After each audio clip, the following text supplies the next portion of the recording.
Greetings, everyone. Good afternoon to you, and welcome to the Write-Tukubuli Virtual Literary Festival Self-Publishing Success from Idea to Bookshelf Workshop. My name is Sam George. I want to tell you thank you for joining us on this workshop. I appreciate you all taking your time to join us. But before we get down to business, I'd like to just quickly give everyone a moment to introduce themselves and to each other, to the audience. Catherine and Annette and Sharon, I know very well, but so I'll begin with the folks I don't know or I'm meeting for the first time. So I'll begin with you, Miss Labad. All right, pleasant. Good evening. My mic, I'm hoping is coming through loud and clear. Yes, we hear you. Okay, so as you shared, my surname is Labad. My first name is Natasha. I live in the Roseau Valley, and I am very happy to say that I am a published author. My book is Gabby and the Little Go-Getters, and it was actually co-authored myself and a colleague I worked with many years ago in the development space. And the book was inspired by my daughter, Gabriella. And the book really is an area that it really sort of focuses on an area that I'm passionate about, which is helping young people to be enterprising, to be good, useful citizens. And they have so many bright ideas and so many questions. And so the book uses a 7-question framework that helps children to,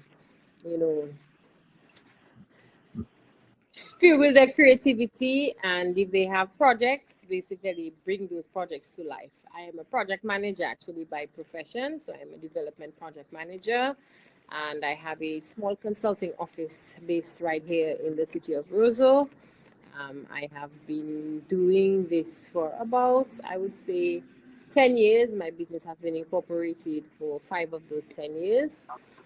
And I am very happy to be here. I have so many plans to write so many other books, but I'm very happy that Gabby was the first book that I wrote, because my little daughter is a slave driver. She asks every single day, Mommy, Mommy, I thought you were a project manager, but when that book going to? So it was really a first good experience, and so I crave all the opportunities to learn as much as I can. So thank you for having me and for making this opportunity available to persons like myself. Thank you. All right, thank you. You're welcome. Miss Kylie. Julia. Yes, forgive me. Forgive me. But Okay, my name is Diane Jonas. That's my birth name, but I go under the pen name Julia Com. I'm the author of Me and All Else, which got published this year, March of this year on Amazon. It's my debut novel, and I'm currently working on a book too for this book. I'm originally from community of Grande, but I reside in Stockholm. Well, the book is basically about a young woman, who's going through a lot in life, depression and so on, and she's trying to find her way through life. Um, that's what the book is really about. But there's nothing much, to say about me. I'm currently, a stay-at-home mom. That's basically what I do. I used to be, someone who loved to write, and I stopped writing a while, and then I started writing again recently as a hobby. And some family members thought that it would be, good enough to get published. So I decided to, take the chance and publish, get my book published. So here I am now. So that's basically me. Okay, well, thank you for that. And Miss Toussaint, introduce yourself to us and tell us who you are. Yes, good afternoon. I am Theodora Toussaint. I am originally from Castlebrus, but I now reside in the Roseau outskirts. I am new in this business of writing. At my age, I will not say my age. Is I'm a that why retired. you're showing us a light and not your face? No, that's not why. Something happened. I don't know what happened on my screen, and it just got Oh, blocked. okay. I don't know what is the problem. It's a problem I have been experiencing for the Okay. Well, past. that's okay. Go ahead. Yeah. That's okay. We can hear Okay. you loud and clear. Yes, That's so fine. I'm a retired school principal, and I'm a member of the Society of St. Vincent de Paul. I Okay. got the idea of writing this. It's not, I wouldn't call it a book, but it's a chronicle of how the Society of St. Vincent course started in Dominica, and to give details of what we do and why we do it. You will not believe me, but I started this writing about 20 years ago. But I kept stopping along the way. Every time something came up, I had eye surgery, or I had visitors at home, family visiting. Something came up that stopped me. So I decided to begin again. And that's why I am on with you. Thank you. All right. Thank you. You're welcome. Let's see. Next to you is Sharon. So go ahead, Sharon. Tell us, Hello, everybody, a everyone. little bit about yourself. Hello, I'm a passionate writer from the village of Koliho, and I've been writing since I was in grade 4. I started writing mainly for healing, to express my thoughts, since I wasn't a student who liked to speak, and writing has helped me come a long way.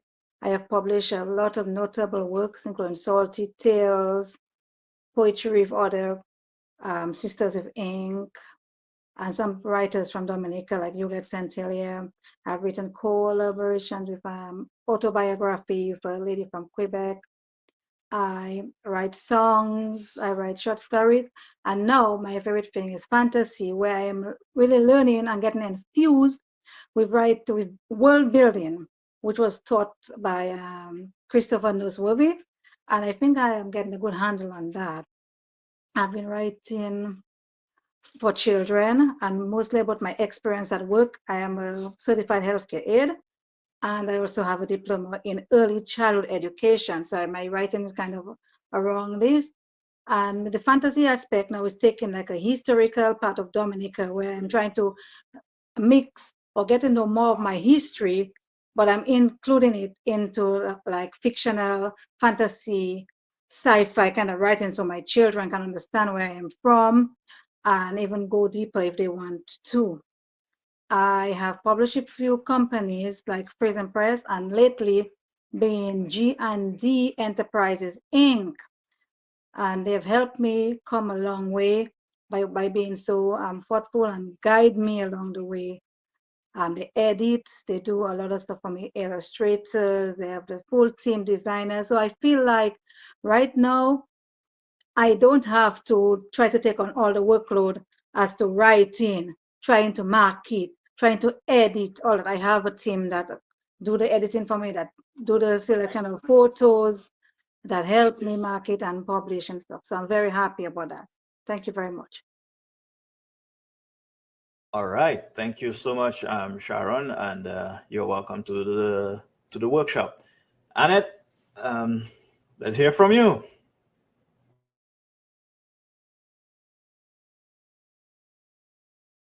Right, sorry about that. Hi, I'm author Annette Phillip, and I became a published registered author in 2019, December.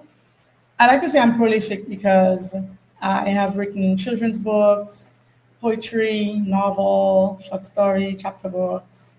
I'm going to have my 6th book published this month. It's going to come out. And my Sammy series is completed. It's my children's book, which I love so much. And I love being a writer and author. I have made myself into a content creator because of that. I just find ways to try to market my books, ways that I can get people interested. And so I become creative with my content. I bring my stories alive through me, through like I wear costumes, or like I find areas like the beach or places that resonate with my books to make it really captivate the audience. I have done open mics because I love poetry. Poetry is one of my first love. Since I was a little girl, I loved writing, but I would do short stories and poems. That's how I started off. And I am from Dominica. I was born in Dominica in Goodwill, and I moved to the States, and I was there for a long time. And I just recently relocated back to the Caribbean, and I'm in St. Kitts now. I'm getting older, so I kind of wanted a slower pace, and I love it here. And so I still continued from when I left America last year. Still continued doing my reels and content, which helps to market my books. That's one of the ways that I get to market my books, and you'd be surprised to know people actually buy it. Even from the reels and all of that. So I just try to find creative ways to make my book sell, because it's really tough for self-published authors out there. And some people think they just write a book, it's going to sell on Amazon, and that's okay, put on Amazon or Ingram Spark. But I've learned that's not the case, So I love reading, I love writing, and I want to see how far it's going to take me, Yeah, that's it. All right. Thank you so much, Annette. Yeah. And of course, Catherine, Helena Dorset. I'm saying all your names because at this point you are the veteran here. And give you a moment All to right. get your camera I'm trying to get situated. myself back.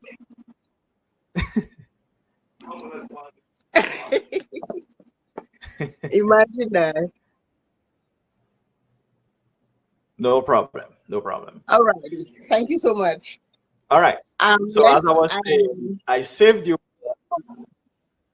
say that again. I saved you for last because I was saying that I saved you for last because at this point you are the veteran in this room, and Oh as my, evidenced by your background, you try. with all the, you with all the trying to books in make your me nervous. background. No, I'm not. I'm just heaping praise on you. But certainly, introduce yourself to the audience and everyone else, and let's get started.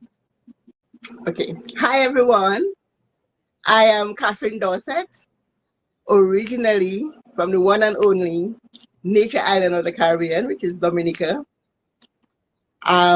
Yes, I do hold a Montserrat passport now, but home is always home. I love Montserrat, and I think one of the reasons I love it even more is because I actually published my first book on Montserrat, and I've been writing since I was 9. So there's a special love for Montserrat in my heart. And yes, I am a published author. I have just published my 18th book, Sunset at Dawn. It was a really interesting project because March 17, 2025, gave the St. Patrick's Day rebellion, the historical revolt, the slave revolts against the Irish slave masters, 257 years exactly.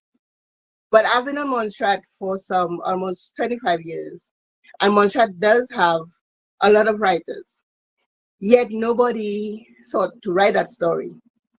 So I thought I would borrow it and just make it my own, and I did. So we have Cujo. He was born in violence because the Master McFadden raped the teenage enslaved. And now Cujo, he has this royal lineage because he's the master's son, yet he is not spared, just like his peers. He falls in love with a beautiful, young, spirited enslaved woman whose only dream is to learn to read and write. But guess what? Master McFadden takes the girl, which is Nika, who Cujo loves, for himself, and forces Cujo to marry another girl. So he's fueled by heartbreak and anger because he wants to free people from that kind of lifestyle. And he becomes the silent architect of a rebellion. The plan is on March 17th, 1768, when the Irish overseers are drunk with the black rum from the sugarcane, they are going to take over. But of course, like everything else, treachery and betrayal brews in the background, and vengeance and fury of a scorned woman got everything messed up. You have to read that book. You've got to read it. I actually am really happy that I got it out because mainstream history sort of overlooks that part of history on Montserrat. They mention it en passant. You know, this happened centuries ago on Montserrat, but that's about it. So they do not, to me, they do not give it the place that it deserves in history on a whole, not just an aside. It belongs in mainstream history. So this is my 18th publication, and I'm actually now working on the Ryans, which is Fire on Montserrat 10 years later, because I actually wrote the first book of the trilogy Fire on Montserrat 10 years ago, and I have made it into a trilogy. And so now 10 years later, I have the Ryans coming up. They are the elite on Montserrat. They are into big business and politics. So it's a whirlwind of action and twists and turns that my readers will love. I want to thank Sam for inviting me to this workshop, for his support, advice when it has to do with writing and learning and, you know, enhancing my craft in every way that he could. He offered it to all of us at Piton Noir. I am thankful to God for the gift because it's not something that I studied for. God just thought, you know, he would bless me with it, and he did. And I've been writing for a long time. Actually started writing at 9, but my first book was published at 38, when I was 38, and I was on Montserrat. I came to Montserrat when I was 35. I am now 59. I'll be 60 next year, and I'm looking forward to just writing more. Hopefully, as soon as I retire, I can actually give the love of my life, which is writing, all of my attention. So that's it for me.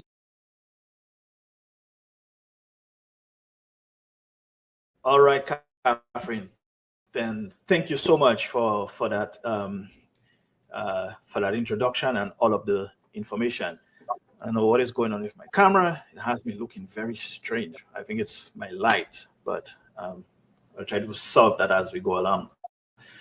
And all of you again, thank you for joining us. Let's let me do this. Okay, first thing I'm going to do, let me share my screen with you all. And can everybody see? Yes. Okay. Yes, Thank I you. can see it. Yes, we can. Yes, All I right. can.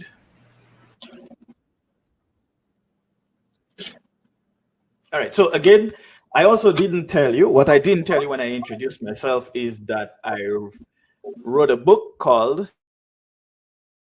My First Solo Project. And I've been a member of Piton Noir which is the writing collective that publishes The Flying Crapo. This is our original book, the first book, and we have 2 books. We have 3 total in the anthology, and we are working on the 4th currently. So hopefully by the time the end of the year, we should have the 4th book published. And of course, Catherine and Sharon are both members of Peter Noir and have made tremendous contributions to the anthology series. And so again, thank you ladies for that. Now, hopefully next 30-45 minutes we can get through these slides, and then I can let you go. I don't want to keep you all for too long. So as you look at slide 1, it says self-publishing success. Self-publishing success. Right? Now, as a self-published author and also a book designer through G&E Enterprises, and we have an amazing team, and so people with such great personalities, and that we work well together, and we've helped authors to publish audiobooks, paperback ebooks, hardcover books, and so today what I'd like to do is take you through some of the key stages of self-publishing. Basically taking your idea from your head to your manuscript to the bookshelves, and of course, better yet, in the hands of readers, because that's what we all run, right? Ultimately. So whether you're writing fiction, non-fiction, memoir, consider this a crash course in the roadmap to success. So our second slide here, which says why. Well, this is the from outline, or from idea to outline. So one of the first questions you want to ask yourself, I have 4 questions that you want to ask yourself when you decide you are going to become an author, you're going to become a writer. Question number 1, why am I writing this book? Question number 2, who am I writing for? Right? Who is my audience? What's the key message or story arc? What will readers take away from what I write? Are you trying to solve a problem? Am I trying to solve a problem? Or just what is your end goal? I think is the ultimate question. Are you doing this just because you want to publish a diary, or you're doing this for profit, or you're doing it just because you love writing? So your outline doesn't need to be perfect, but it's the beginning of your journey as a writer, or as a to get to the point of publishing. So I would say that you have to decide on all of these steps, or these questions. You have to ask yourself, well, what's important to me? Right? So, and of course, some of us here are published and still working, but I think that we can always get fresh ideas from having conversations like this. And so before we continue though, anybody wants to make any comment or chime in on any of the questions that I've posed. Yes, the screen is, the writing is very small on the screen, and I can hardly read it. Oh, okay. Well, what I can do is I can give this the full screen, so that way it will block everywhere. We won't see everyone, but there you go. Is that better? Yes, that's much better. Yes. Okay. All right. So go ahead. Anyone would like to make a comment or chime in or jump in?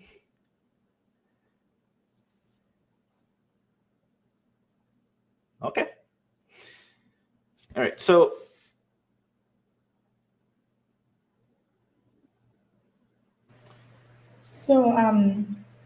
For me, when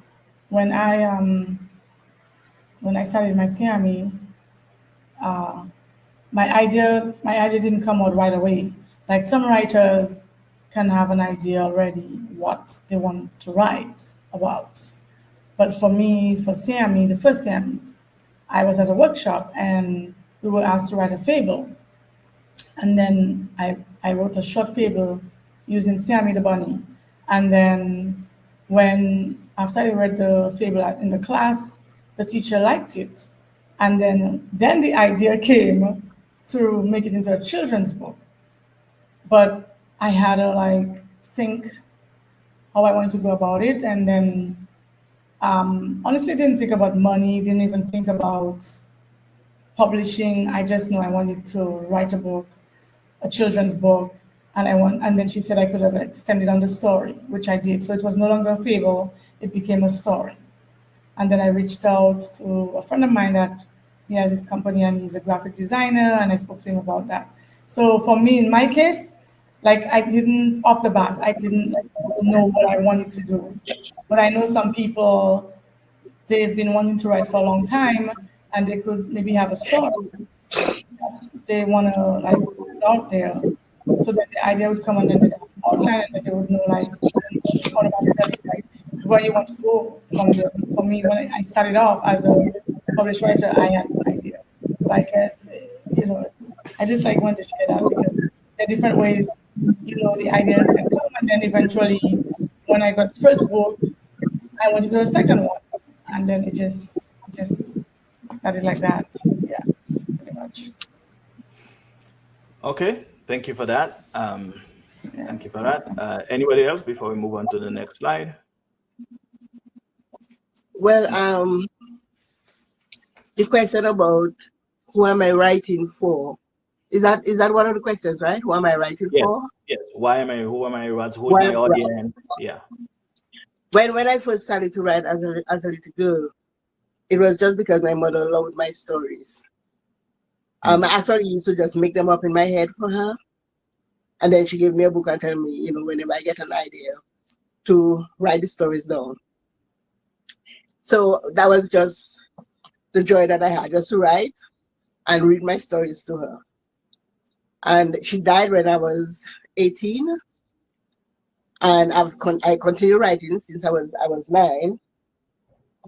And by the time I got to Montserrat, I had several manuscripts, but I just don't know what to do with them. I had never really thought of publishing, although I did have one dream, and that was to hold a book with my name on it that I had written. And I got that chance in Montserrat when I was one of 5 adjudicators who were judging a short story writing composition. And one of the judges had just published a book. And so we exchanged information, and voila, I was a published author. It never occurred to me, at least at that time, that I should worry about who my audience would be. I had just written a book, I was happy about it, and I wanted to publish it, so I could have it. But then people started to read my book, and then that changed my perspective. It wasn't just because I love writing, which I do, but I had to write so that other persons would enjoy it, probably learn from it, and ultimately get to love the characters. And the characters, they just came alive on the pages. And excuse me, getting over the flu. Sorry.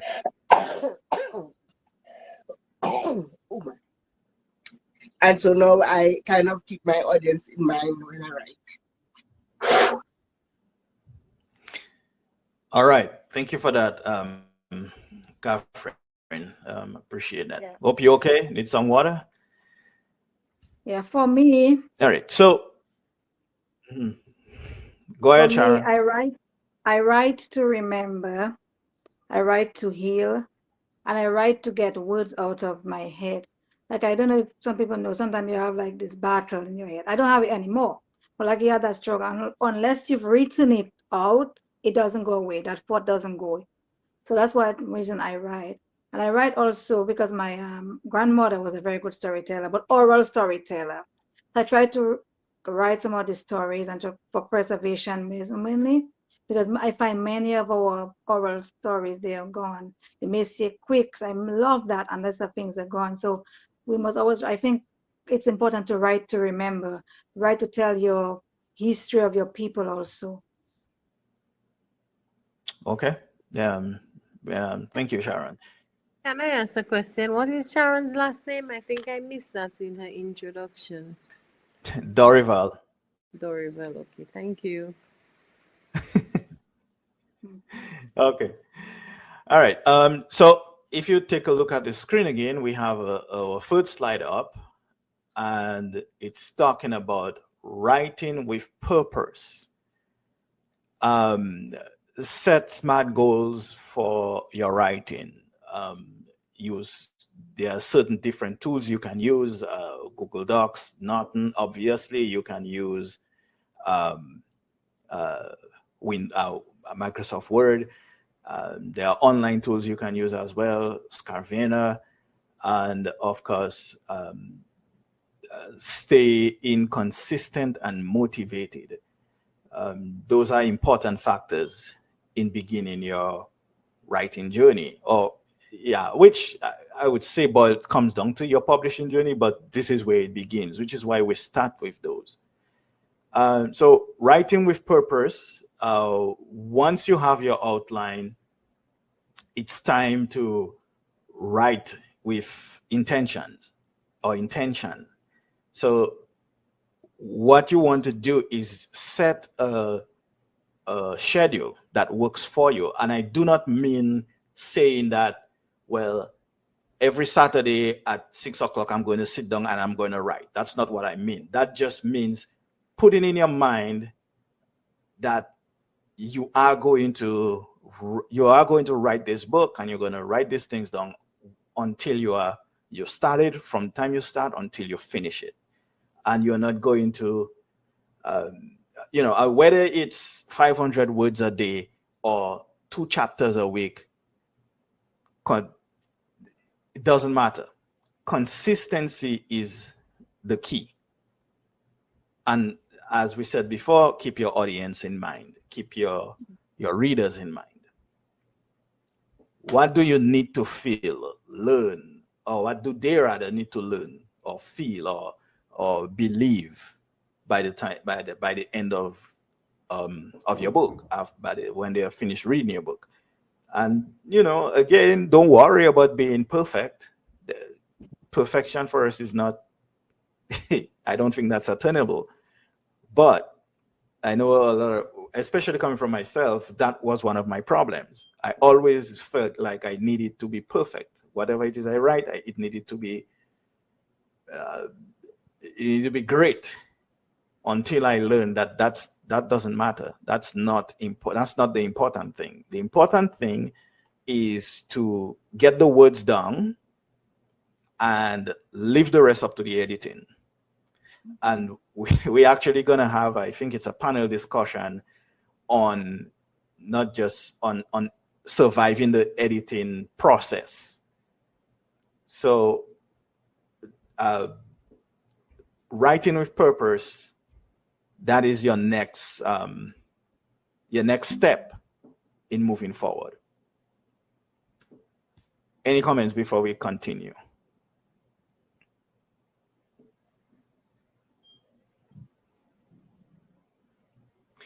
All right, so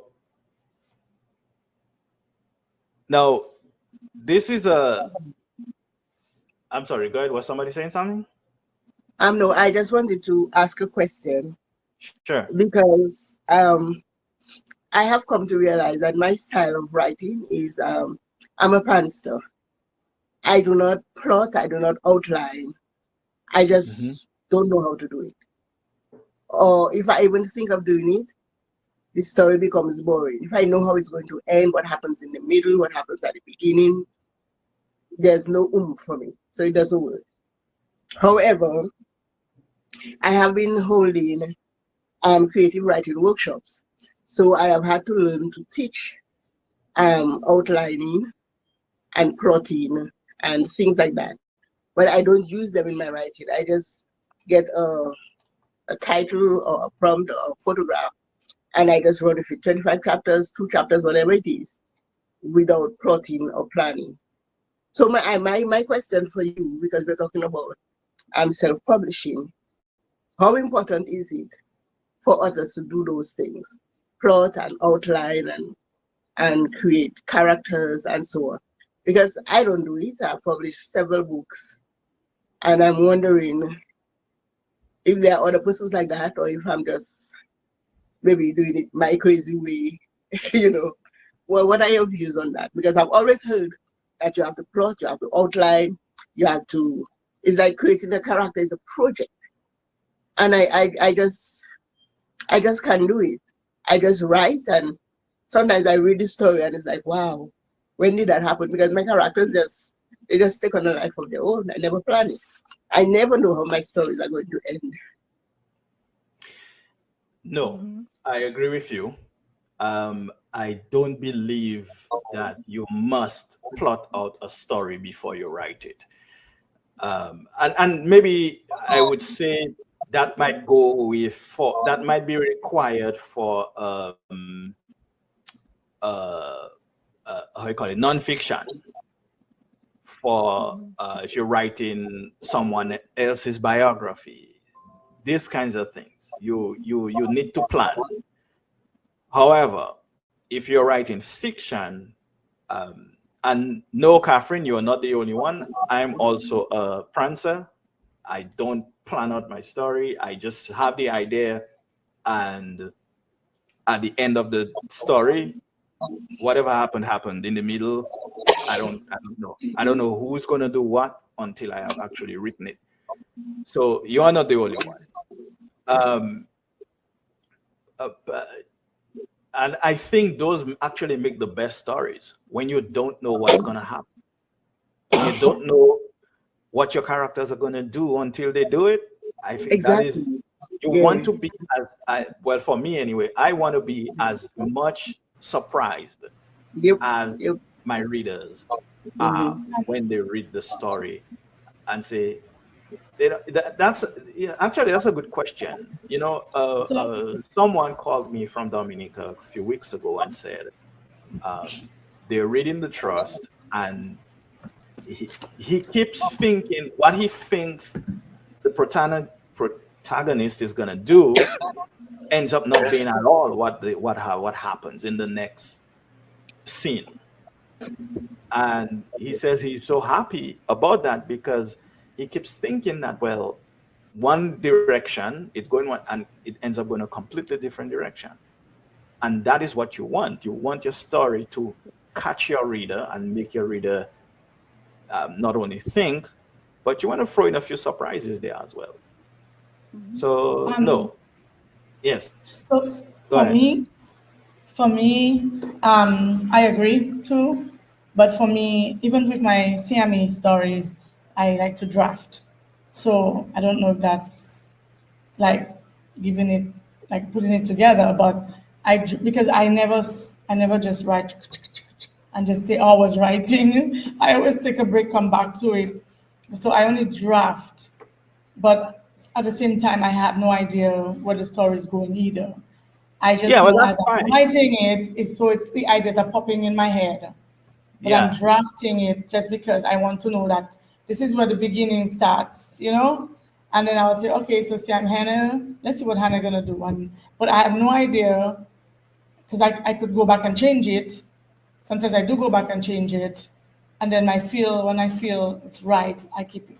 But I feel the same way. I still have no idea. But like when you go to workshops and stuff like that, sometimes they make you think like, I feel like that's so rigid, you know, when you have to think of. Even when I did a creative writing course, they tell you that same thing about the beginning, the middle, the end, and all of that, and it's so rigid.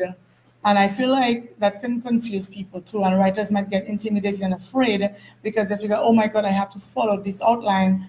What am I gonna do? So I just feel like I just go with the flow. yeah, I agree. I think it does intimidate certain people when you have to follow a rigid set of rules. Obviously, in everything there are rules, and you have to try to work within those rules. However, you have to give people the space to be creative, especially in creative writing. That's the whole point, right? You have to give people the space to express themselves. So certainly, and that is not to say that being a plotter is a problem. It's not a problem. If it is for you, if that's what you do, if that's how you like to do it, that's perfectly fine. You know, that's not. There's no way saying that that's not a good way to go. However, I think that if you are not a plotter, then there's nothing to worry about. You just do it how you feel comfortable. And I think that goes back to one of our previous slides. Why are you doing this? I think that you all of that will help you to decide whether you are which direction you want to go. Okay. Any other comments before we move on to our next slide, which is going to be a hot topic, but I'm going to touch on it anyway.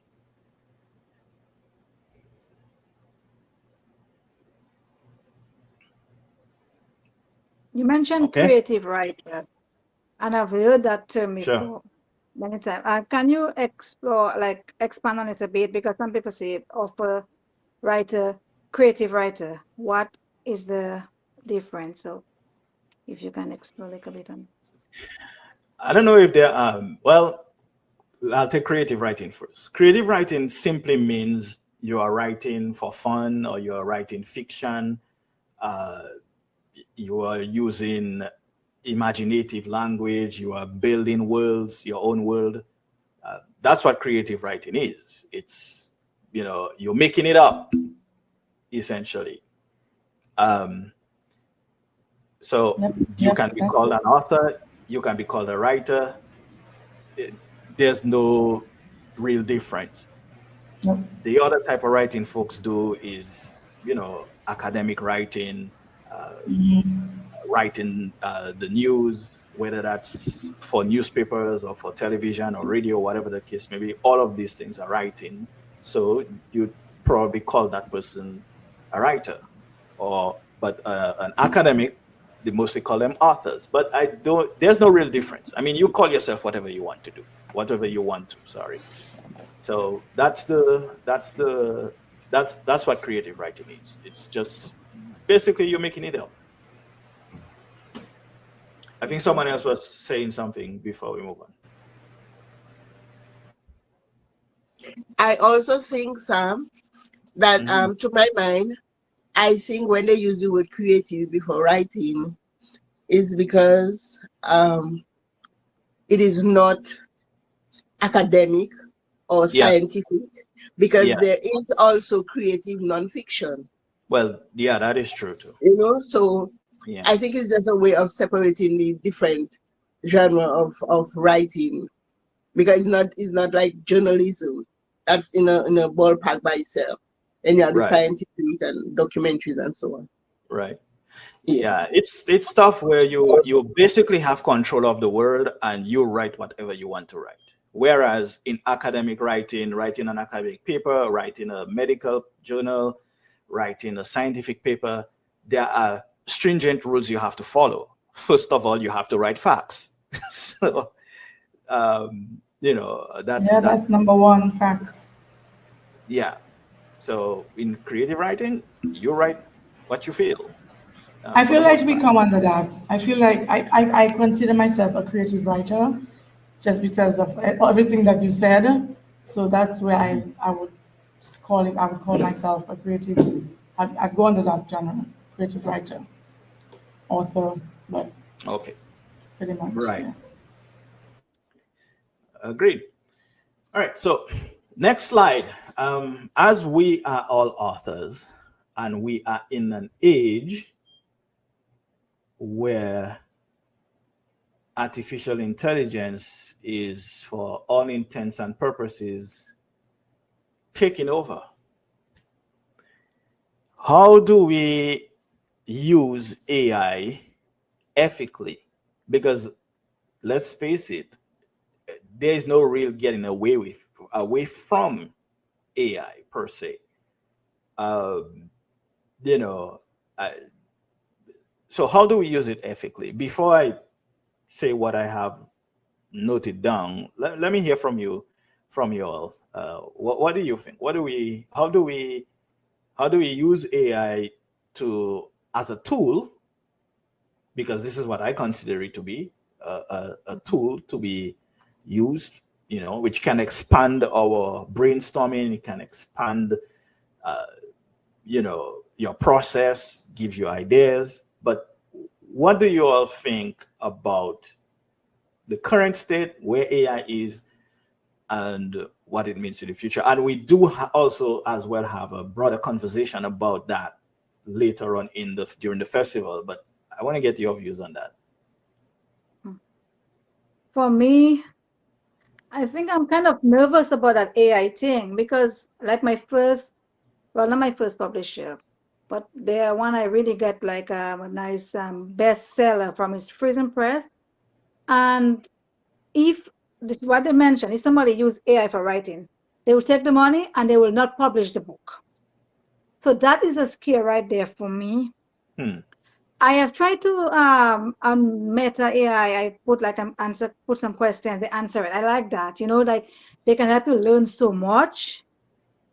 I have tried to get some pictures from them, but then like, can you use that? As I see Amazon is asking, did you use AI for writing, right? In your manuscript?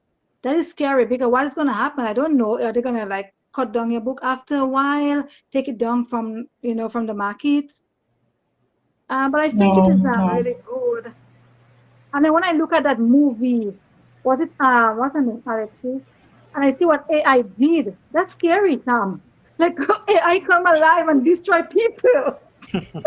So I don't know. I don't know how to take it. I don't know. I love it. I love AI. I love AI. Thank you. I love AI. For my poetry book, Her Words Unleashed, it was very tricky because the poems in the book, they're my poems I wrote over the span of 10 years. But I wanted to do something different for my poetry book. So I decided to upload pictures of me, and we use AI.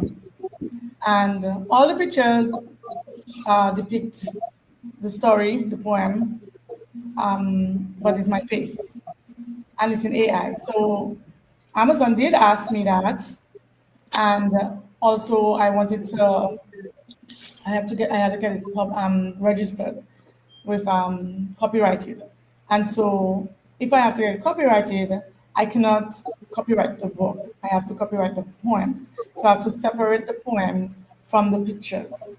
So I would have to take the poems and submit the poems to get them copyrighted, but not the photos because it's AI. So they're not going to use that.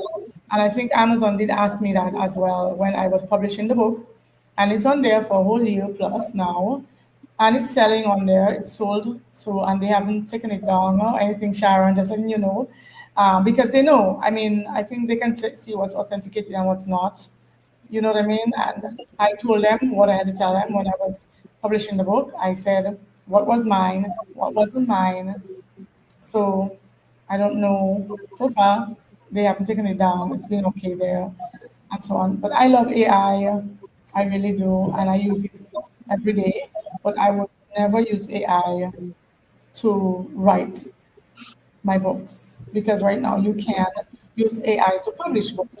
AI can actually write a story for you right now, even Imagine that. Illustrator and everything, and make it your own.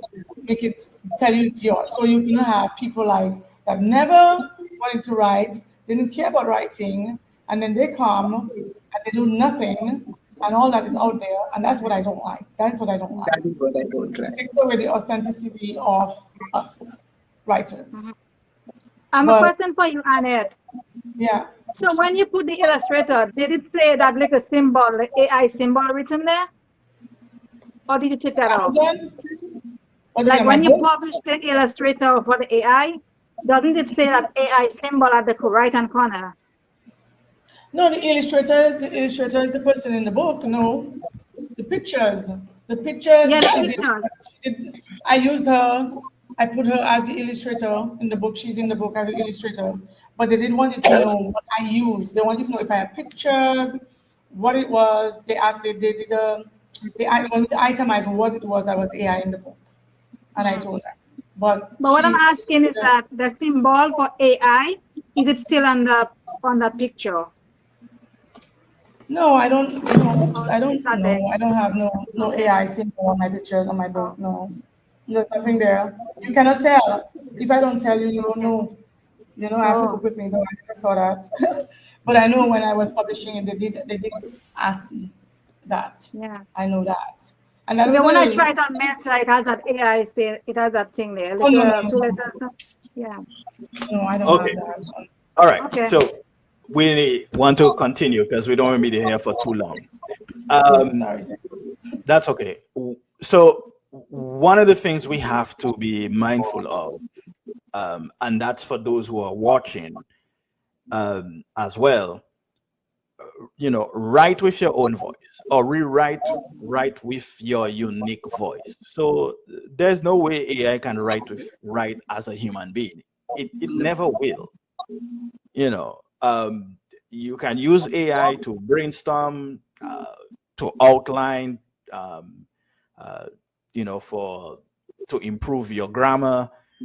It can do those things. You can use it as sort of an editor, but I wouldn't rely on it for published work. You have to have a human being read the material, feel it, and so on. The AI can do that for you.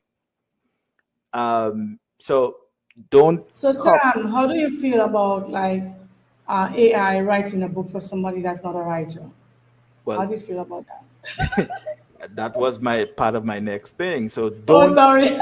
don't copy an entire thing from an AI generated prompt, right? Avoid, because all AI can do is mimic other people. It can just, especially when it comes to writing, it cannot create anything original. And if anyone else uses the same prompt you used, chances are it will deliver the same response, although it often generates different responses every time you run a prompt. But chances are someone else comes up with the same thing or something close to it, and then you have a problem. And I think that's one of the reasons why AI generated content is difficult to copyright, and even the government is unable to decide how to either protect or how to deal with AI generated content. So that's still a bit up in the air. It'll take a few years before we figure it out. I know we eventually will, because music was that kind of problem for a while, and then we eventually figured it out. So you know, we have been here for a little bit, so I do want to move on to the next slide, which is coming back to publishing. And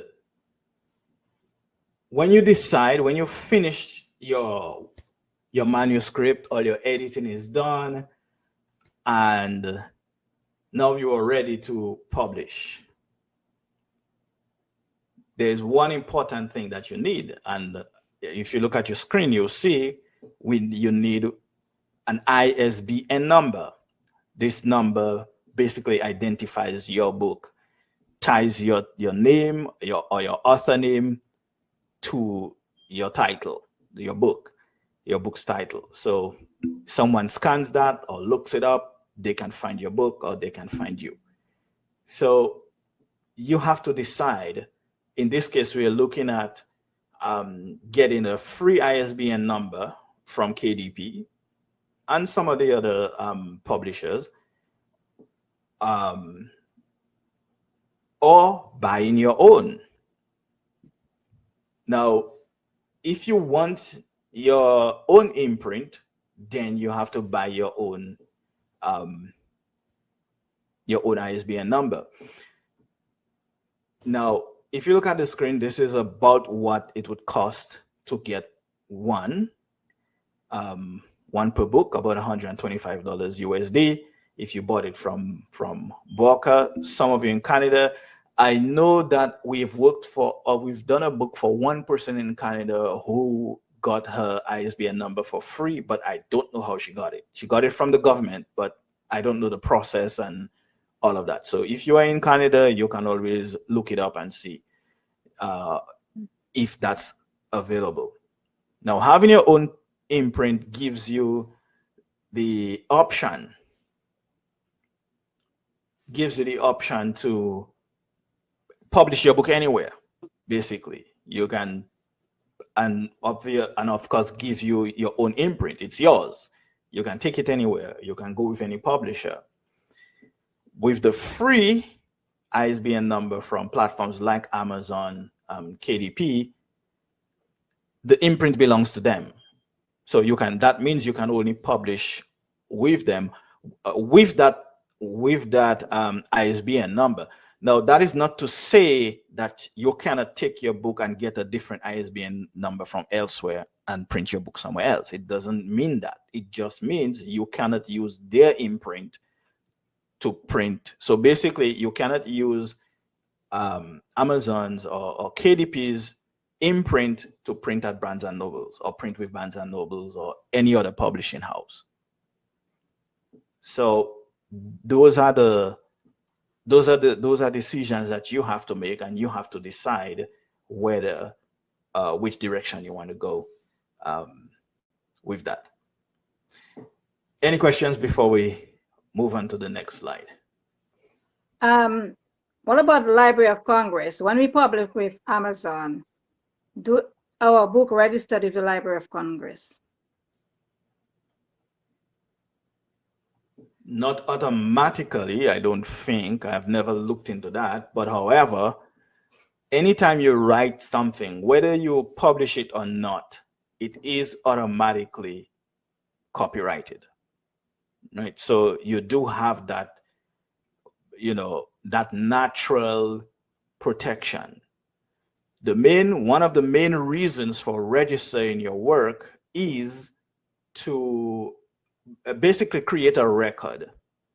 So if it means you have to fight for your rights for whatever reason, then you can present that as evidence and say, look, this is my work.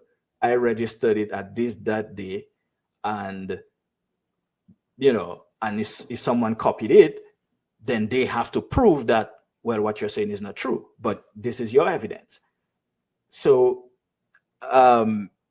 back in the day, they used to have something they used to call the poor man's copyright, which simply meant that if you finish a manuscript, you put it in an envelope, you seal it, and you send it to yourself, registered mail, and you do not open it until if such time comes where you need to you need to open it for whatever reason, to, if you're gonna sue somebody or something like that. So those are the that's basically how the copyright works. I do not believe that it automatically goes to the Library of Congress. I don't think so. I think that is something you probably have to apply for, and because I think there's payments involved and all of that. So, okay, does that answer your question? Yes, thank you. All right. So yeah, I have this slide there. I sort of glossed over it, but what is the imprint? The publisher's name appears on the book, and of course it's used for branding, makes your book look professional. It's important to note that an imprint is not a legal entity. It's not a business name or anything like that. It's just a label that identifies a publisher. And of course, you can create your own when you buy your own ISBN number. You can, so I put this one there, the Great Dominican Author. That could be your name, your imprint. And you have to also keep all of that information, because if you do go to when you go to publish, they are going to ask you, well, what is for the number plus the imprint. All right. Any other? So is in the imprint is not the brand, is it? Yeah, the imprint is the brand. It says when you publish a book, it says, and you have the imprint that tells them that this is the.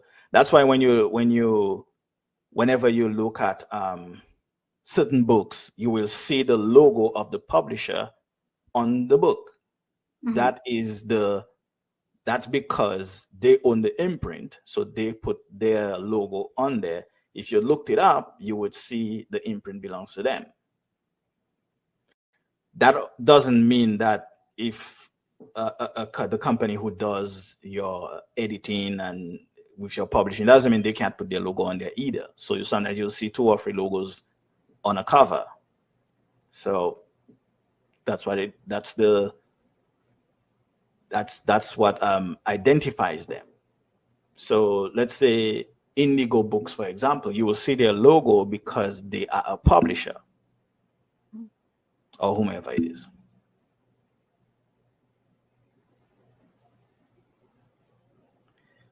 Okay. Yep. Thank you. All right. Publishing platforms.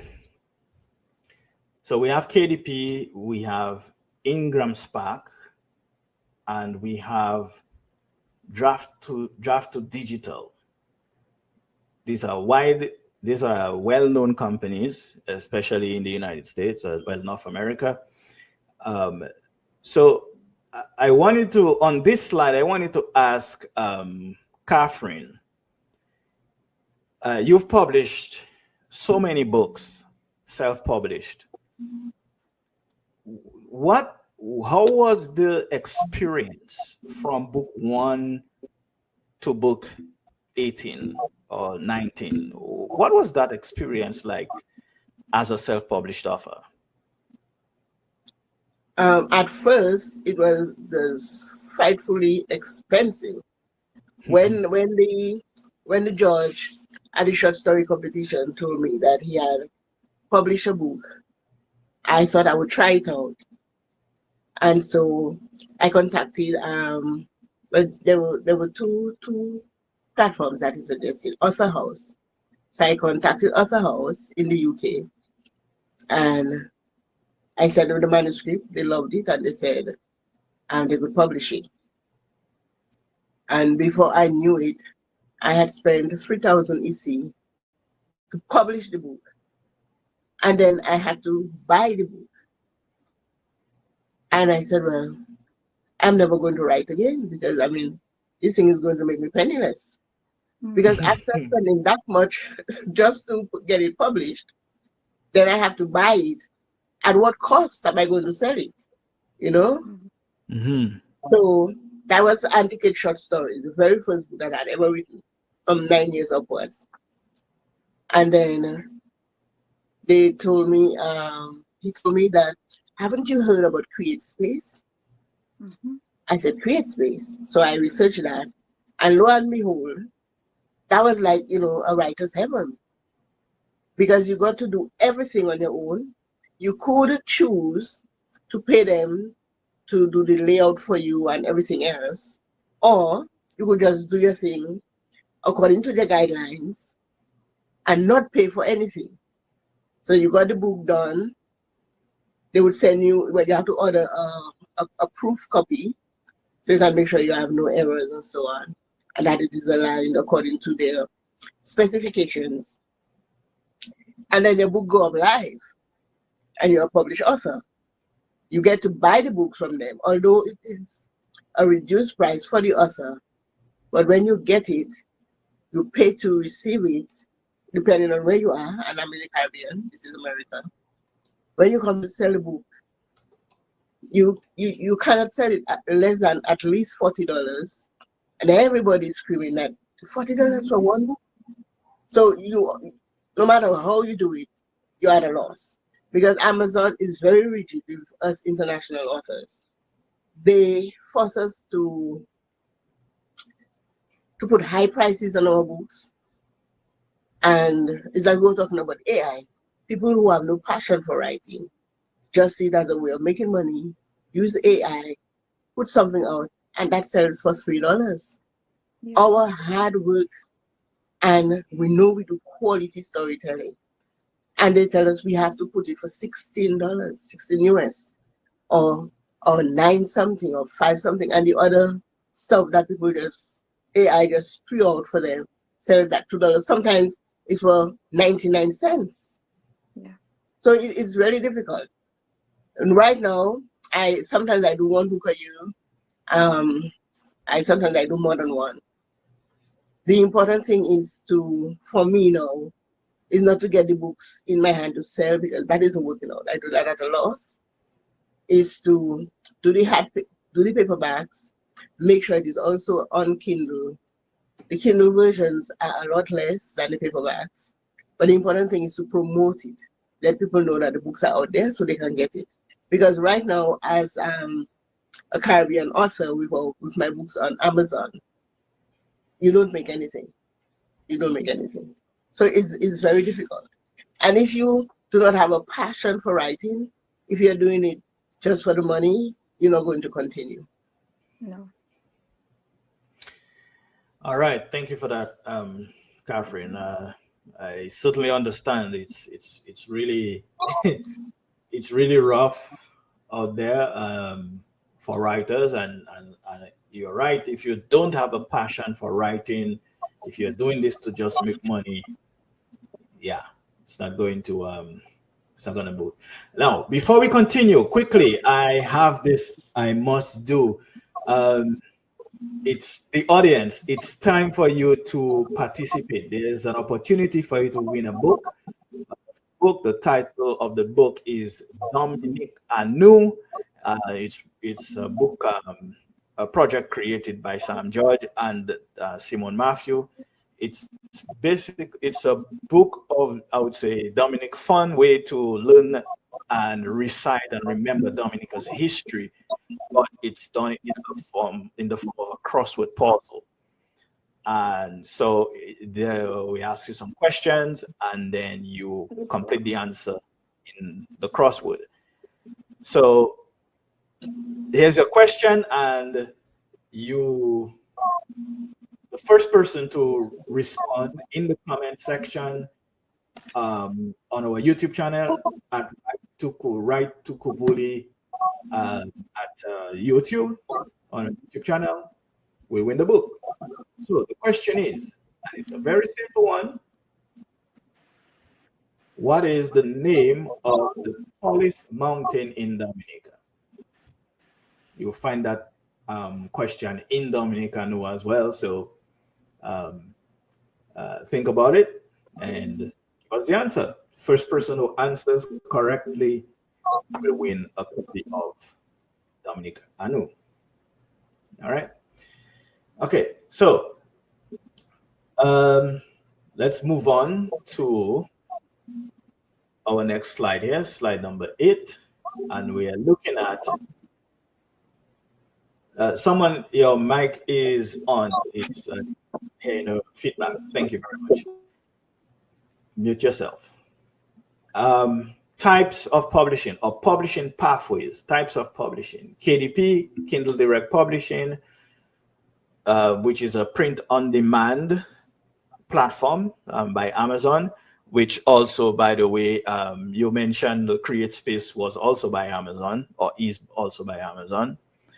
And so advantages, no upfront costs, easy distribution. Well, depending on where you are, if you're in North America or the UK, even India, distribution is easy. You don't have to, meaning you do not have to store books yourself unless you really want to, of course.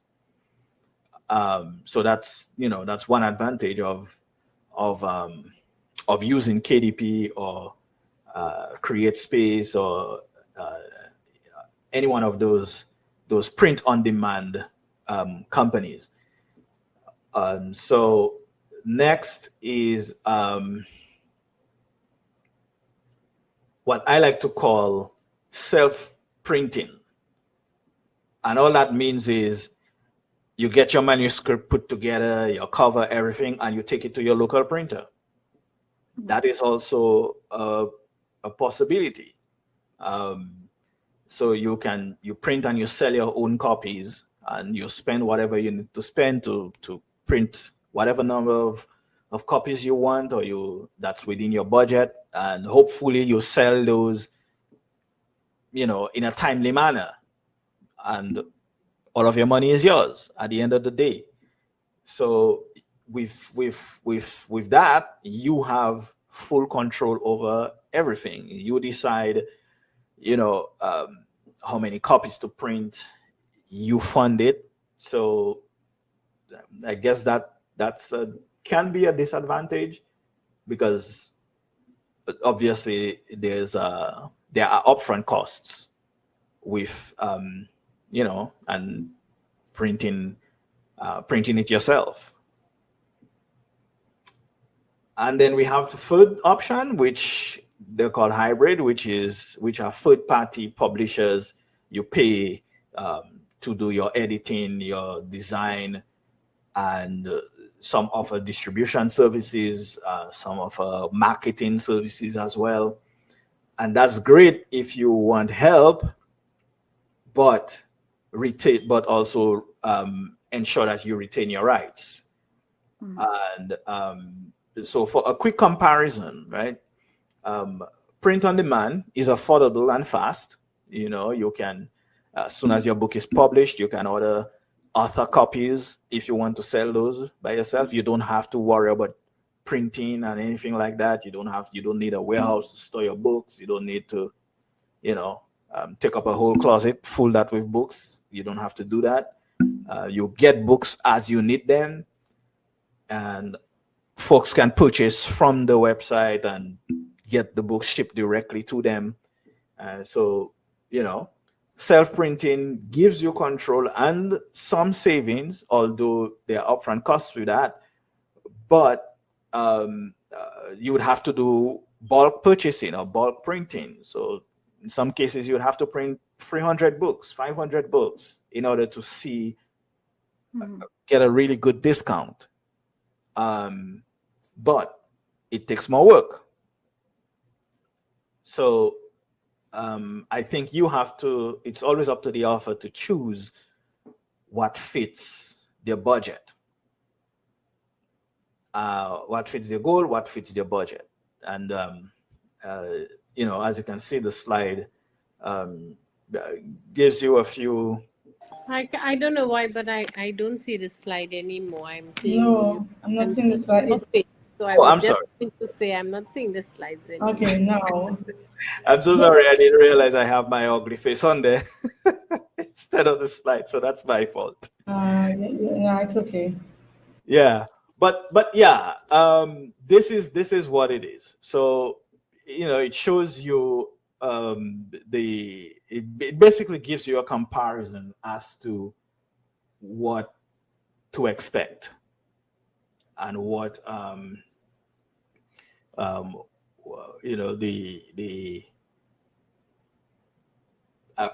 I would say the pros and cons of either self-printing or print on demand.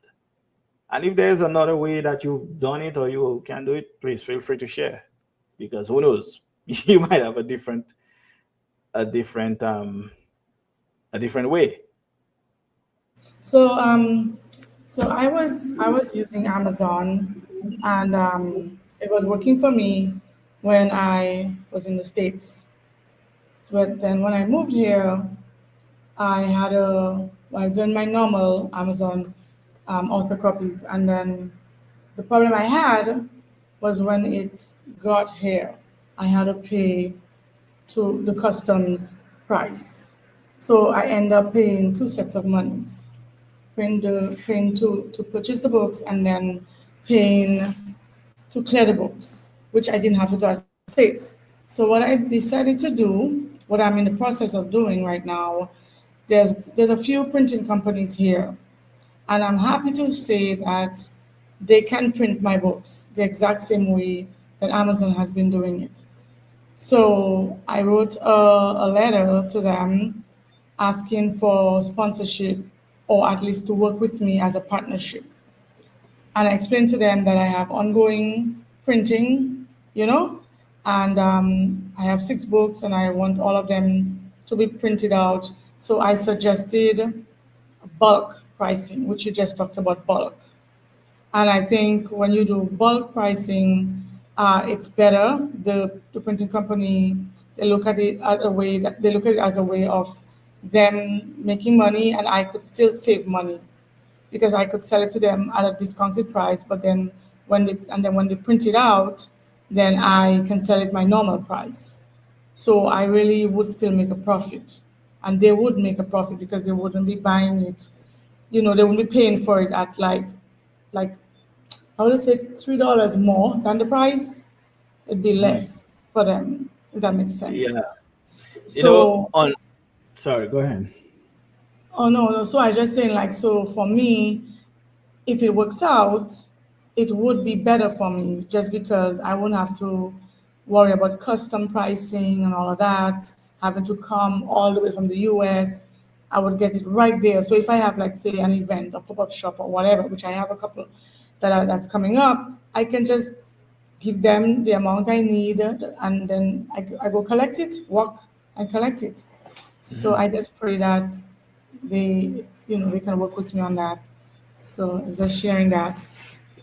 Yeah, thank you for sharing that. Just, unfortunately, um, it's it's cost prohibitive, or it can be cost prohibitive for authors in the Caribbean or in Dominica to print using a US company. There are alternatives, and there are ways we can provide services to you, but because especially for Amazon, you need to have a US or North American or UK or Asian um, bank account, um, address, because social security number and all of that, because all of this information they need for tax purposes. So if you don't have that, I mean, I'm hoping one day they will extend their services to the Caribbean as well. But I think that is, I think Caribbean governments have to put things in place where it can actually work, and where they can work with these companies, so our people can it'll be easy for them to get paid, and whatever other services that comes with that, or features that comes with those services. Because printing in the Caribbean is not, I don't imagine it to be very cheap, because the service providers are so few and far between. I would imagine it to be quite costly. So that is that's my thought on that. Another Yeah. thing as well, we've printed in the Caribbean. While we want to support our local printers, they just, as far as I know, they just print the books and give it to you. So let us say I'm in Montserrat. I go to the Montserrat printery, I get my books printed, but that's it. It's for Montserrat unless I package them and send them abroad. However, the advantage with Amazon, and especially with the KDP, because there are no upfront costs, and your books, they go live as soon as they're ready. So the exposure is there, and your books go live on all of Amazon's platform. Amazon UK, Amazon Dutch, Amazon French, Amazon China. It goes across the world. But while you want to support the local printer, the book stays with you. If you understand what I mean. Yes, I get what you're saying. Yeah, it remains in your local market. It's much more because difficult the to local put in publisher Montserrat does not have the and platform send to it. promote the books. Right. Much more difficult to print it in Montserrat or in Dominica or wherever, and ship it to a reader in the US or in the UK or Canada. That's right. Especially we don't have the kind of postal service. Exactly. That you have. Can I say something? So for me, I'm not giving up on Amazon. Like for me, like say I have all my family and friends in the US, people in the US. So like say somebody in the US want to get my books, right? I just do my author copies and ship it to their mailbox in the US. But for events I'm having here and in the region, that's what I need the printing company for. I don't know if that makes sense, but whoever that wants it overseas in the US, North America, Europe, then I can just, you understand, everybody have a mailbox, just mail it straight. But for events here, like I do pop-up shops, the library, the schools, I need a printing company here that I can just have that access to get the books to the schools. You understand, like say for instance, Dominica, like they want me to come to Dominica, the Ministry of Education, I print it here, I have it right here and I take it with me. But when it comes to like say, let's say for instance, say you want to get your books to my books to family members for the holidays. I just go on Amazon and do author copies and just mail it to your US address. So I can have those two at the same time. Yeah. That was my first one. One thing I want to add with buying author copies, while that is an advantage for you in terms of it's cheaper, of course. There's one disadvantage with it, and that is it doesn't count towards your actual sales, unfortunately. So while you may well get the cash from the person, you may get the full price if you sold it directly and you sell it. You sell them you buy it at the lower cost and you get the full cost of the full retail price. What you don't get is it doesn't show up in your analytics, so which means it doesn't move up in terms of where it is on the bestseller list for your book or your category. So that's something to bear in mind when you are actually making purchases, because in some cases it's better to actually buy the retail price. So you have to weigh, well, what is it you really want what you want to get, what your goal is. So sometimes it makes sense to actually buy it at the retail cost. It will cost you a little more. You may not make a profit on that particular book, but that helps your sales to move up the ladder. So I hope you understand what I'm saying. Yeah, I understand. Right. Okay. Any other comments before we move on to And the thanks next for that, slide? because I didn't know that. So thanks for that piece of information. You're welcome. That's the point of this workshop. All right. So here, continuing our discussion on preparing for printing or preparing for publication, we have covers types, the pros and cons. Because let's face it, covers matter. I mean, we've all heard that phrase, don't judge a book by its cover. Well, I'll tell you, everybody judges books by their cover. Every time, every day.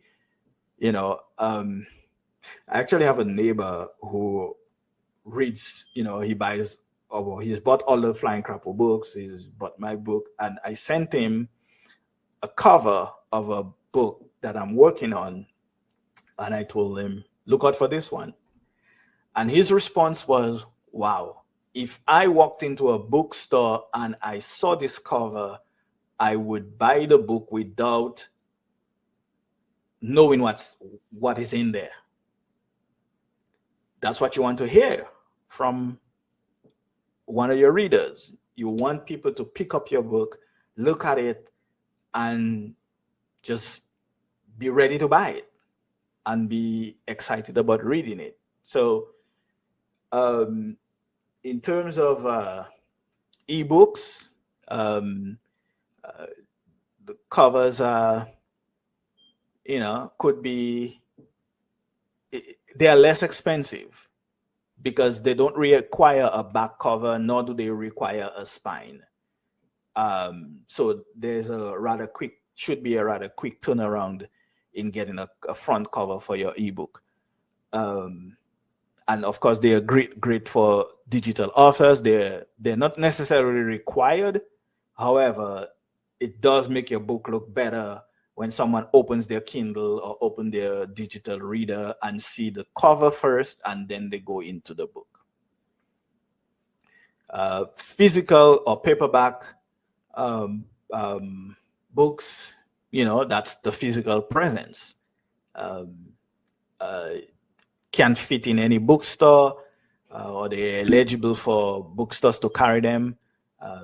They can be in the library, they can be included. You can include things like a book blurb on the back cover, which is a synopsis or can be a synopsis of your story, of the book. Also, you can put your about the author on the back cover as well. You don't have to do that. You can put it inside, you can put it on the back cover. So there are different options. It all comes down to choices. And going back to something we talked about earlier,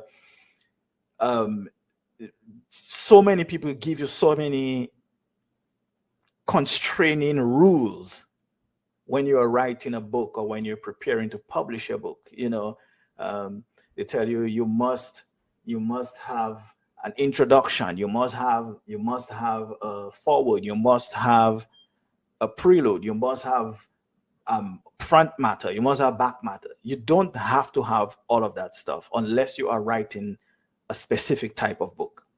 Some of these things you do not need. They are good. So how you call it?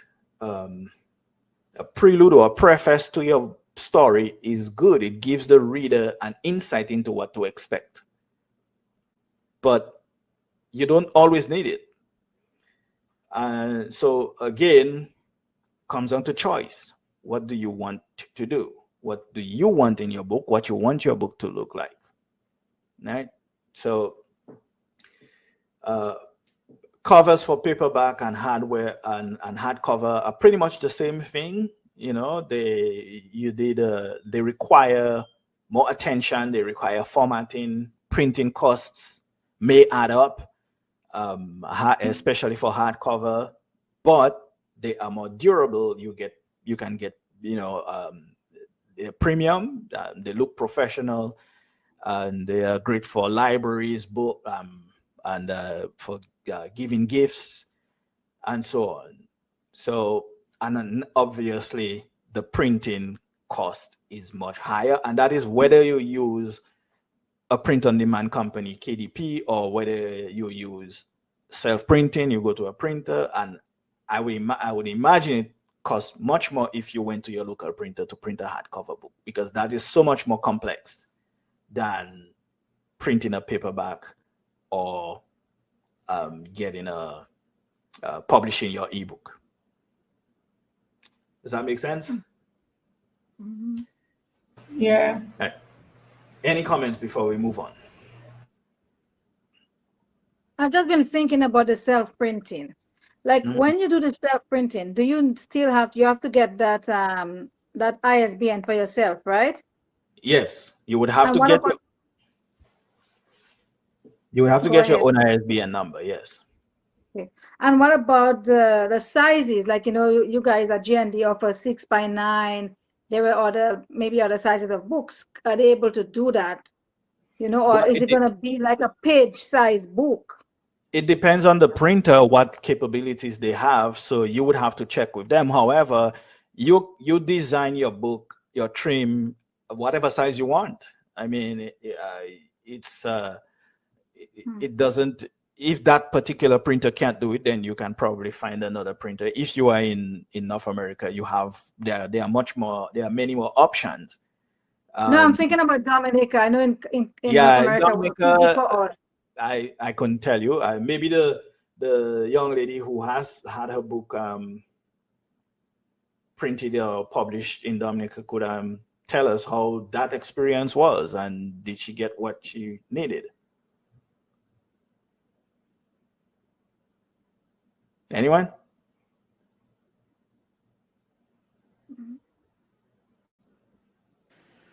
Hi, I sorry. think there was, No problem. Go ahead. I'm sorry. My family was speaking in the background, so I was trying not to. It's okay. Don't worry. It's okay. So what was the question? How did I fare out in terms of Printing. printing? So very expensive. So I decided that because I knew that I was going to do this like as a development project, I decided to print 200 copies of my book, which I did bulk printing. I did it through HiveMind, China, and basically I had it shipped to the US, and then from the US I brought it down. So it wasn't that expensive. I mean, you put it on a small, it was a few, they packaged it nicely, so the boxes were not that, and it wasn't very expensive for customs because it was books. But obviously you had to do the upfronts, Right.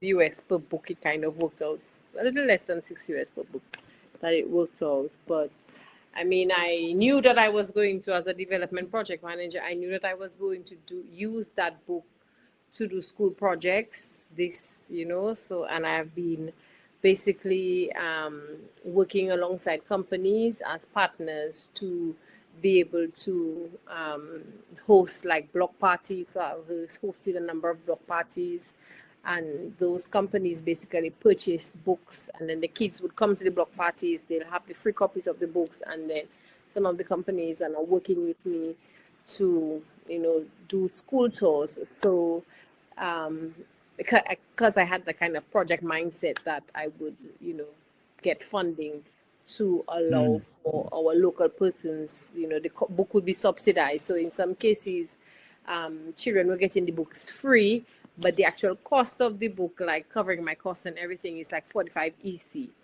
So some people, they just pay because they just want to contribute. But, I totally think that it is very expensive, and this is supposed to be like a 6-part series. So there's no way that's... But I did write a grant, and I was successful. So that will take care of at least book 2, maybe 3.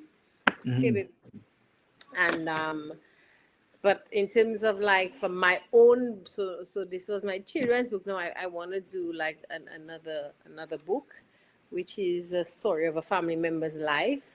And there's no way. So definitely I'm thinking print on demand, print on demand, print on demand.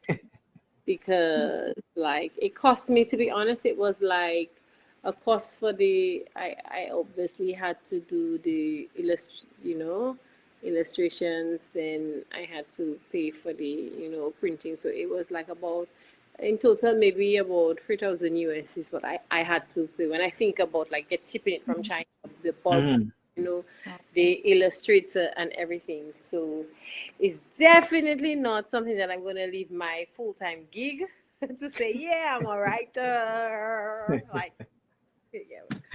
But it's a learning experience, because obviously I worked with someone who was based in Australia, somebody that we had history of working with, and he had done books. And so I felt it would be cheaper, but like there's no such thing as cheaper when it comes to books, because like especially if you did, like it's like so difficult. Like I don't know for you guys, but like the people that I don't know. I don't believe that everybody is a digital dinosaur, but like when I say, oh yeah, it's on Amazon, you can get the ebook, they're like, girl, what are you talking about? We want a book. All kids in Dominica have devices, but everybody want a book. So I knew in advance that I was going to have to print at least the first book. I was going to have to print some books, and I decided I was going to print 200 of those books. So we've already kind of shared out 100 books. We have 100 more books that we're going to do school tours with. But will I print 200 books again? I don't know if I would do that without grant funding, because it's a lot of money that you kind of have to come up with like upfront. So it's expensive. Right, it is. Miss, I'm coming to you because, well, we haven't heard much from you, but I wanted to ask, what was your experience like getting your book printed? My experience in printing, well, I did that through Amazon. I had a lot of fighting to get the cover on Amazon, because they gave you I can't remember. There are guidelines you have to follow. Yeah. To be able to get your cover fitted. So with the ebook, it's easy, because you just give them the cover you wanted, and it will go easily on the ebook. But with the hardcover, they give you like a stencil, like to follow the guidelines, so it will not have so you don't have printing issues. And it was kind of difficult for me, because I tried to do it on my own.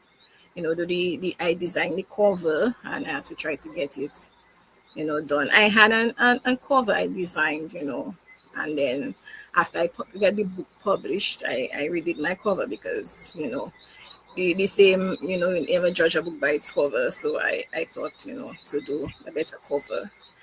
And it was very difficult for me, because it was my first time, and I went to YouTube and watch YouTube videos to follow how to get it done properly, and so on. And after days of struggling to figure out how to do it on my own, I got it done. And then after I submitted it to Amazon, they sent me an email to tell me that my book is now live. So it's not hard if you know what you're doing. It's not hard, but if you're like first timer, getting the cover done properly, to fit with the manuscript and everything, it might be a little difficult, but it's a learning experience. And seeing that I went through all that, it will be easier for me to know what to do. My second and more books. Yes, appreciate you sharing, and I definitely understand what you're saying. It can be intimidating. Yeah. The first time doing it. working on your own book. Okay, all right.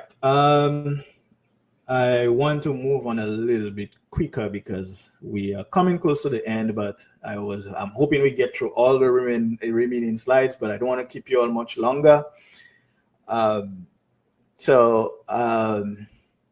think we've kind of pretty much covered designing your cover. You can either use DIY tools like, pros, cons would be budget friendly, full creative control, so you can design your cover as you want, do whatever you want with your cover, easy to use, so those are tools like, say, Adobe Publisher, for example, would be one of those tools. That's one of the more expensive ones for DIY because, but that's just one tool available for you to do it yourself. If you are not a designer, it may not give your book the best look. It may look amateurish. You may have limited access to fonts and graphics. If you're not a graphic designer, then that could potentially give you a cover that is not too appealing. And obviously, I've seen books with covers with just a white background and the title on the book and the author's name, and it sells. So I think sometimes it depends on what people are looking for. But still, having a good, attractive template, books or cover is also a good way to begin marketing your book before someone even sees it on a shelf somewhere and picks it up and reads the back of it or opens it. Pre-made covers, there are a few options, but it might be cheaper, but you have very limited choices. You have generic designs. Those designs are shared. You may not be able to customize them, or customization would be limited. Several people could probably use the same cover. And Amazon also has this option where you can use their cover design tool. And the designs are not they don't have a broad range of choices. And other folks might use it too. So you may have differences in color, but the design is essentially the same thing. And of course, custom design covers, which will be unique, will be professional, will be aligned to your genre or your brand, and comes with higher cost and a slower process. So again, all of these things go back to your choice and your budget. And again, I forgot to switch the slide to the slide. So, all right, there we go. So, just bear these things in mind, when you are deciding what it is, when you are deciding to become an author or become a writer. Any more comments before we move on?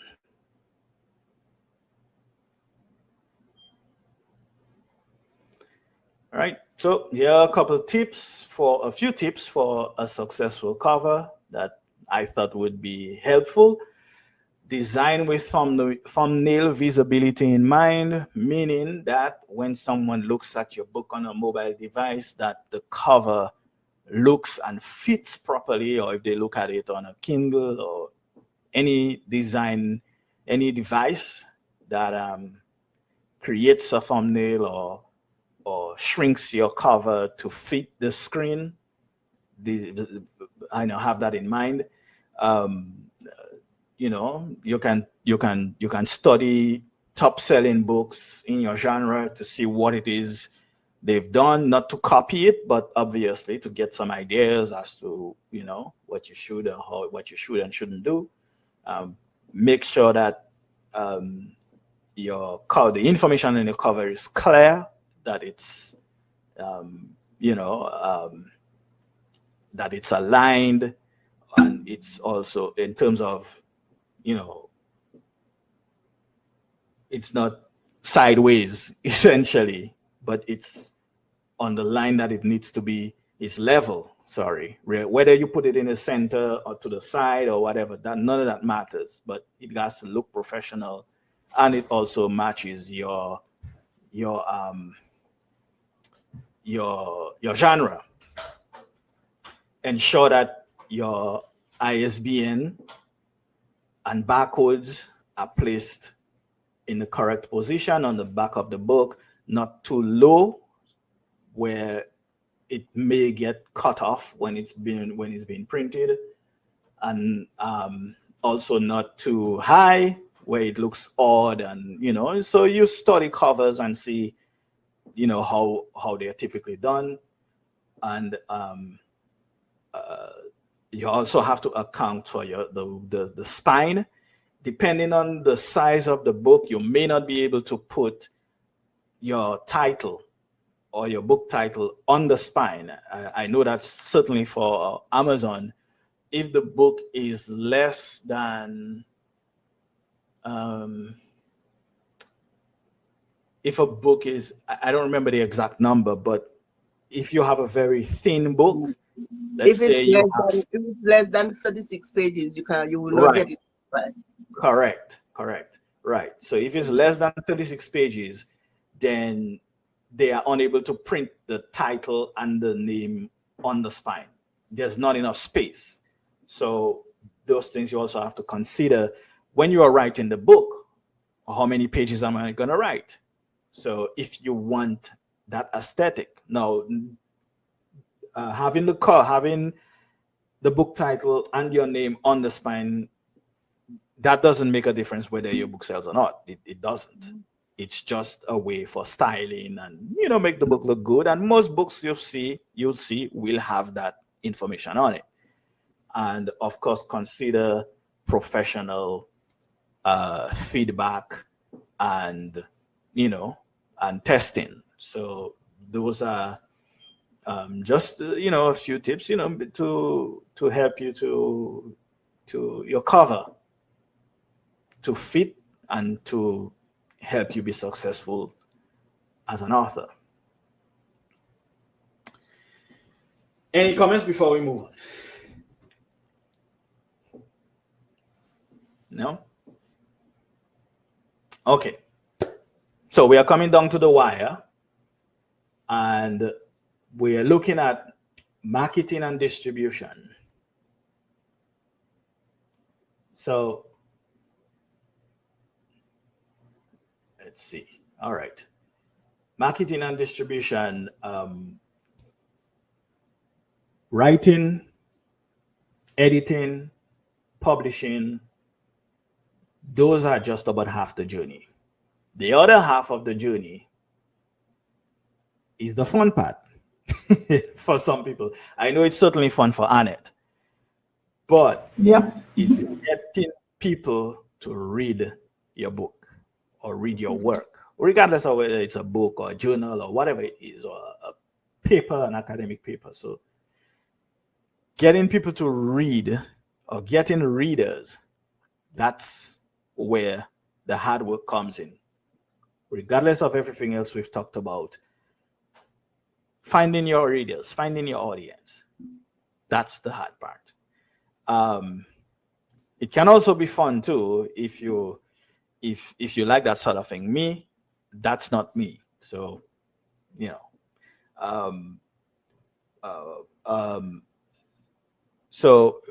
but some of the things that can help you to do that would be, one, a professional author website. So if you have your own website, you can begin to, not only tell your friends and family, here, buy my book is published, but you can also run things like ads on social media. You can create a social media presence these days. So I think these days there's a big opportunity to market your work. There are people who offer digital marketing as well. So those are, there are options. It just comes down to how far you want to go and how you want to do it. You could consider Amazon ads, or I believe BookBlurb, even Goodreads. They also have offer ads as well. So there are different. There are certainly different options available, but it costs time. It will cost time, and it will cost money. If it's free advertisement on social media, it may not cost you money, but it'll cost you time. You have to constantly post, constantly remind folks, and so on. You could also create an email list.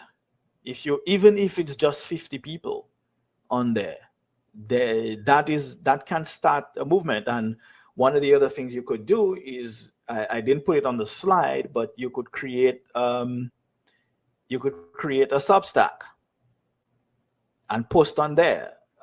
So you have to just find ways to put your book in front of as many people as possible.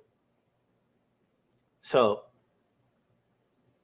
just consider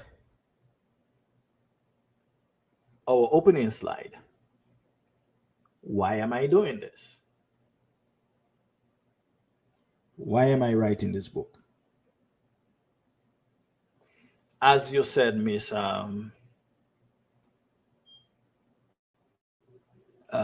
Labad, you knew exactly what you were going to do, and so you knew how many books you were going to print, and the purpose.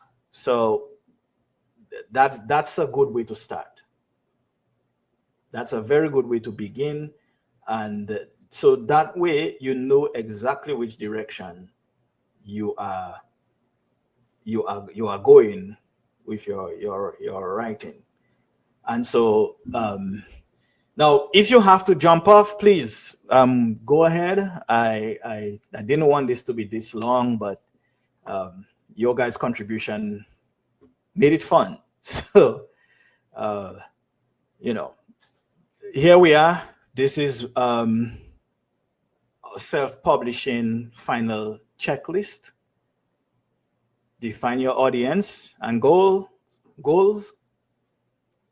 Write and revise ethically with AI help if you want to do that.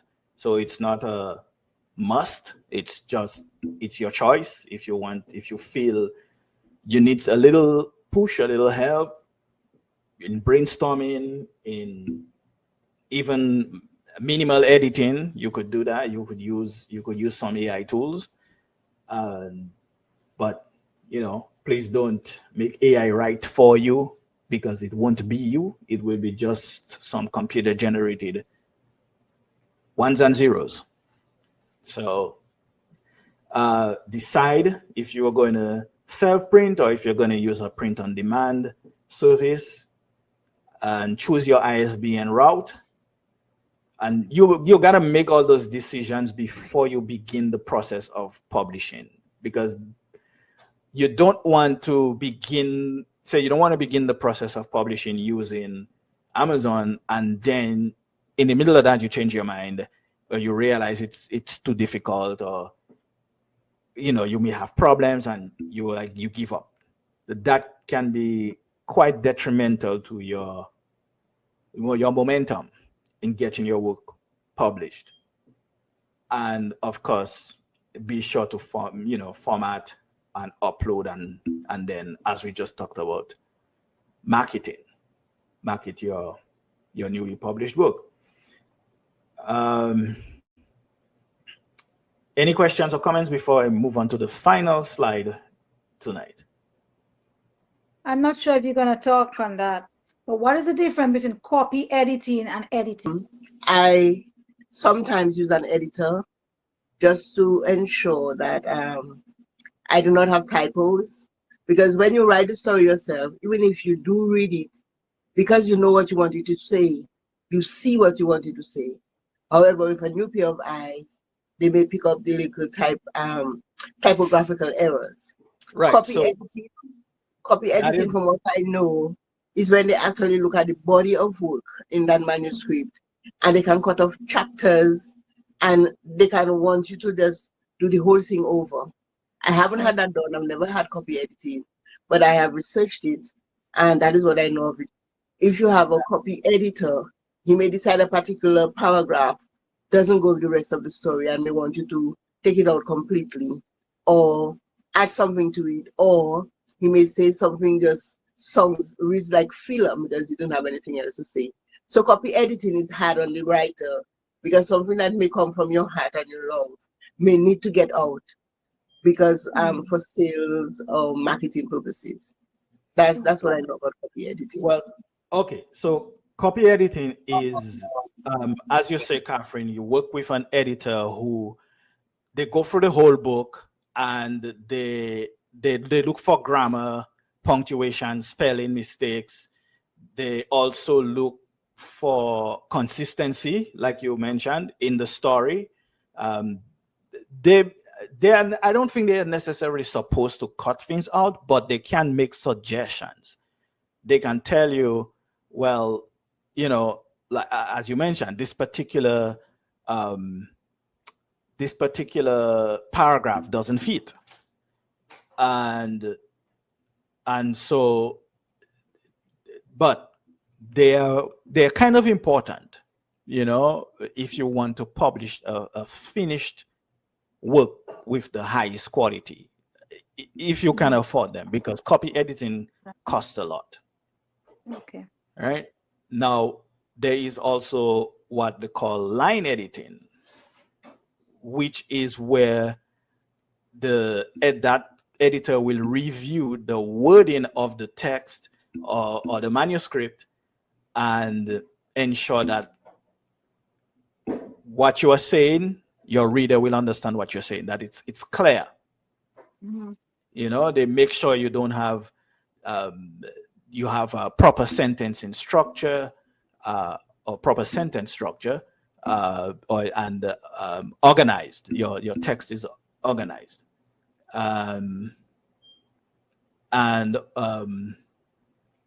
Line editors usually come into play after the first draft is completed.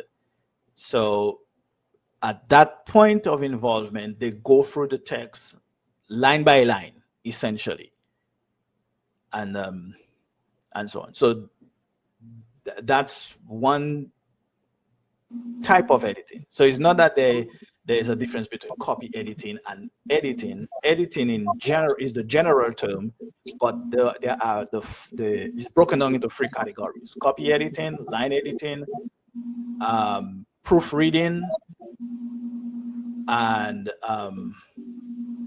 I forget what the fourth one is, but those are the four things. There's also, it's called substantive editing, and that is where the manuscript, the process of review is reviewed, or reviews the content, making changes, and to ensure that information is accurate, clear. So let's say you're writing and they will do fact checking, verifying the accuracy of whatever it is that's written. So someone who is writing a non-fiction book would need to employ the services of a substantive editor to help them to make sure that they're writing the facts. Thank you. Okay. Any other question? Yes, about editing. I have heard writers talk about they're on the second draft and so on. Yeah. When I write a book, right, Sam? When I write a book, I write the book and I publish the book. I never go back over the book. So I've never done a first draft and a second draft. It's just the book.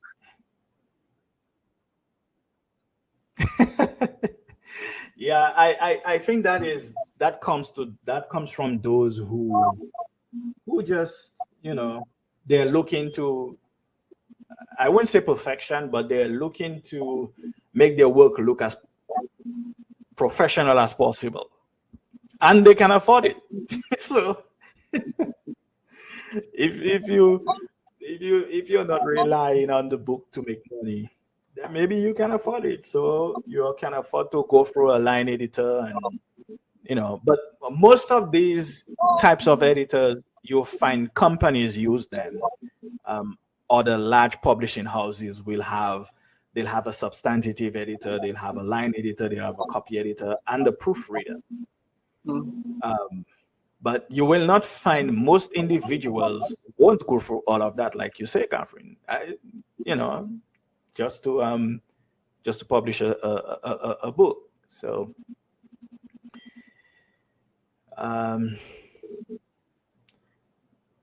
the final slide that I wanted to show you is this one here.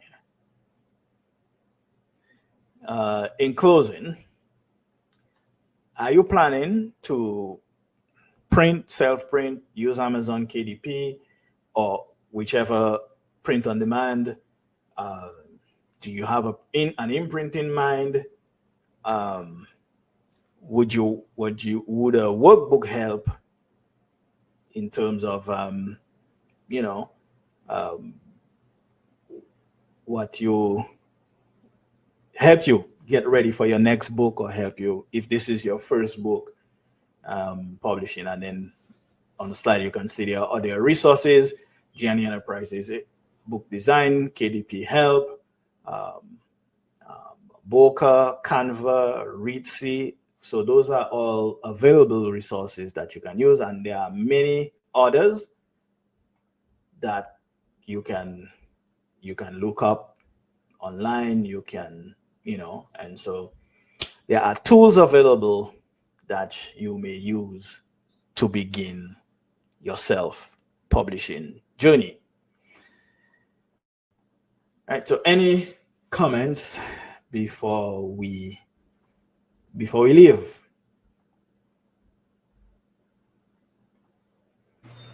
Yeah, I learned a lot. I was just going to say that. That's very informative. Well, I hope I didn't bore you. Not at all. And you put it across so easy that because it was interactive, there was no chance of us being bored. And it was really informative. Well, I appreciate that. I appreciate that. All right. So again, thank you all for spending 2 hours with me. Though that was not my intention. I went quickly. Didn't feel like 2 hours. I know. I appreciate that. And so see you guys. I hope you enjoy the rest of the festival. Thank you for participating in this workshop on self-publishing. And to you, audience out there, I hope you answered that question. It's a very simple question. What is the name of the tallest mountain in Dominica? Workshop participants are not eligible, by the way. So I just made that up. But certainly, folks, thank you again. I just want to share. I have your book here. Oh, let me give you a full screen for that, Sharon. Thank you for sharing that. Yes. So this is the book you will get if you get that answer correctly. All right.